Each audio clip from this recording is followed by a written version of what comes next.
Binabaha ngayon iba naman ng mga negatibong komento ang social media tungkol sa patakaran ng Bureau of Customs sa buksan ang mga balikbayan boxes.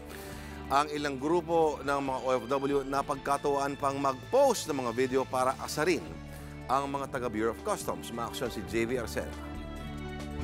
Magpapabagahe po ako para po sa custom. Sa custom ko na po ipapangalan to. Ready to eat na po ito. Open na po yan. Ready to eat. Easy open po. Easy open. Ito po. Hindi maawa po kayo ha. Ito. Para po sa custom. Baka po nagugutom din kayo. May tira pa ho kaming kanin. Ayan po. Isasama ko na rin po lahat. Sa mga ganitong video na lang idinaan ng mga OFW ang pagkainis sa bagong patakaran ng Bureau of Customs na buksan ang mga balikbayan boxes na pinapadala nila. Ang ilan, pumasok pa sa balikbayan box.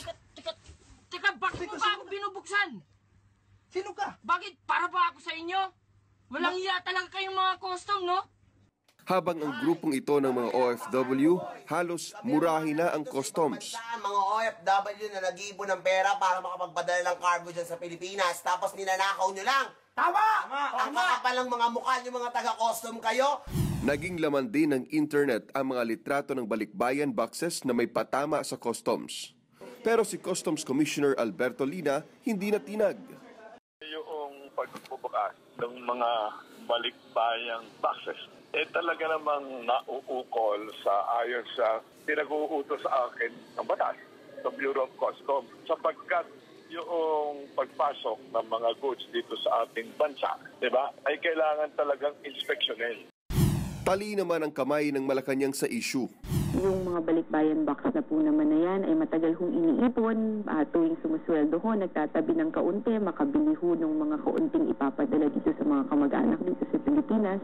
Kaya naiintindihan ho natin yung mga damdamin ng ating mga kababayan at kailangan makarating din naman po sa customs yung nagiging epekto ng kanilang regulasyon. Pero ayon kay Vice President Jejomar Binay na dating OFW advisor, patunay na naman ito ng kapalpakan ng administrasyon. Mga trabahong palpak at manhid talaga ito. Dahil sa biro mo naman yung OFW nga lagi natin iniisip kung paano tayo mababalikan at masusuklian natin yung naitutulong ng ating mga bagong bayani. Imbes na mga balikbayan box, dapat daw habulin ng customs ang mga big-time smugglers. Kaya pinag-iinteresan mga bote-bote lang kung meron man. Yung mga kargo-kargong nawala, ilang libo ba yun? Malaki pa sa tao yun. Ano na ba nangyari doon?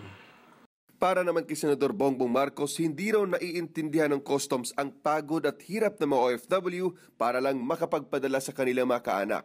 Naniniwala naman si Senadora Cynthia Villar na posibleng mauwi sa nakawan ang bagong direktiba ng customs.